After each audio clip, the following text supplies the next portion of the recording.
selon de s'envisager dans l'aspect vraiment chacun dans sa gauche, chacun par rapport à ces valeurs-là. Et après, ça a pris quelques années dans le secteur de Montréal. Il y avait eu beaucoup fumé pour un incendie qui était dans le secteur des Génies. Marc-André, citoyen engagé de la Martre en Haute-Gaspésie et conseiller municipal, nous partage aujourd'hui l'histoire d'un projet ambitieux porté par sa communauté. La création d'une aire protégée pour préserver leur territoire tout en proposant des solutions économiques et écologiques adaptées. Malgré l'enthousiasme local et un fort appui citoyen, le projet s'est heurté à des défis politiques et administratifs.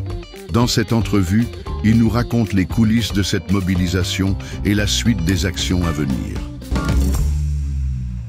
Je m'appelle Marc-André, je suis citoyen de La Martre Cap-Nord en Haute-Gaspésie et je suis entre autres conseiller municipal. Donc, c'est dans le cadre de ces fonctions-là là, que j'ai déposé le projet là, au sein de la municipalité, que j'ai présenté le projet à la municipalité, puis mes collègues conseillers, conseillères, on a voulu aller de l'avant avec ce projet-là et le maire aussi. Donc, on a réussi à faire passer une résolution pour déposer le projet d'aire protégée, là. Est-ce que tu voudrais peut-être nous donner un peu plus de détails? C'était quoi votre projet ou c'est quoi votre projet? Ben, en fait, là, c'est suite au dépôt du gouvernement là, sur les aires protégées et suite aux, aux problématiques, suite aux caribous, là, à toutes les restrictions que le gouvernement mettait en Haute-Gaspésie là, pour subvenir aux besoins du caribou. Nous, c'est un peu de là que ça a décliqué. On s'est dit que peut-être qu'il y avait quelque chose à faire pour ça, pour aider le caribou et pour protéger notre territoire, pour avoir un accès peut-être plus qui faisait plus de sens avec nos valeurs plutôt que de ne rien faire du tout pour protéger le caribou. Mais on s'est dit peut-être qu'on peut apporter des solutions économiques et écologiques à ce problème-là. Donc, c'est un peu parti de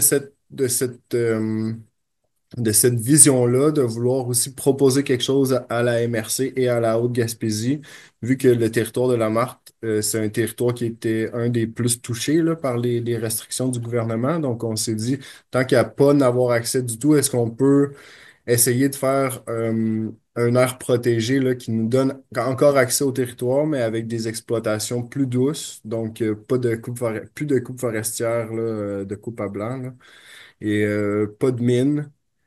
Et, donc, pas de gros projets industriels, là, mais qu'on pouvait continuer à faire des exploitations douces comme de la cueillette ou peut-être développer d'autres sortes de réseaux, là, comme la marque Pour-Noir, on est déjà beaucoup incliné vers ces solutions-là, là, des solutions plus douces qui permettent à des petites entreprises de prospérer là, dans le temps puis sur notre territoire. Donc, c'était un peu en continuité avec tout ça. Puis le 23 septembre, on a fait un appel à la population là, pour voir quelles étaient les réactions, si les gens avaient envie d'un genre de projet comme ça. Puis c'est quand même 30% de la population totale là, qui était présente.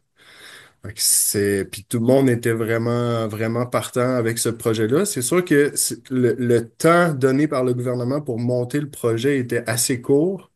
Puis vu les restrictions du caribou, là, on a essayé de tout mettre ça ensemble, mais c'est sûr que c'était pas un projet qui était fini, là. Pour une fois, le gouvernement nous donnait la chance de travailler avec lui pour monter un projet. Souvent, comment ça fonctionne, c'est on travaille pendant des années sur un projet, l'appel de projet arrive, on le présente, puis si c'est refusé, c'est refusé. Là, c'était vraiment euh, le gouvernement nous demandait c'était quoi notre attachement au territoire, puis c'était quoi notre vision par rapport au territoire. Donc, on déposait un projet qui est 100% bénévole, là. On n'avait pas personne qui était payé, on n'avait pas d'experts là, avec nous. Fait que c'est sûr que c'est un projet qui restait à retravailler avec les restrictions du gouvernement, avec la MRC, avec le comité citoyen, avec tous les acteurs du milieu, là, vraiment les entreprises, les petites comme les grosses.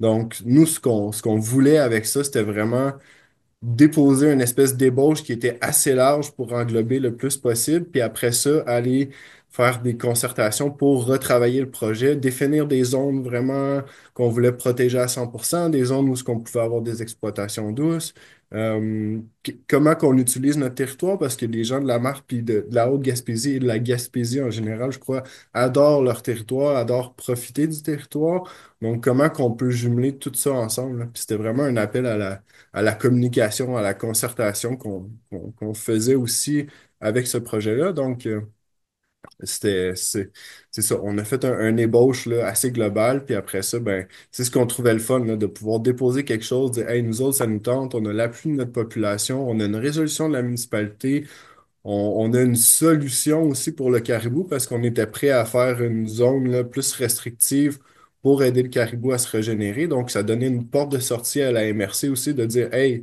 faut, faut sacrifier une zone.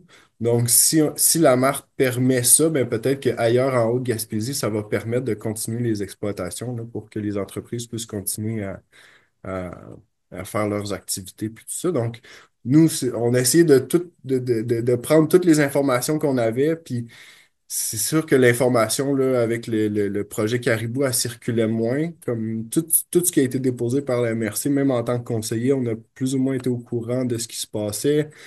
Fait que, tu sais, même, il y a eu 20 projets d'air protégés qui ont été déposés en Haute-Gaspésie. Puis avant les dépôts du projet, nous, on n'avait aucune idée. On pensait qu'on était les seuls. Fait qu'on, ça a permis aussi tout ça de qu'on se parle, qu'on se reconnaisse, qu'on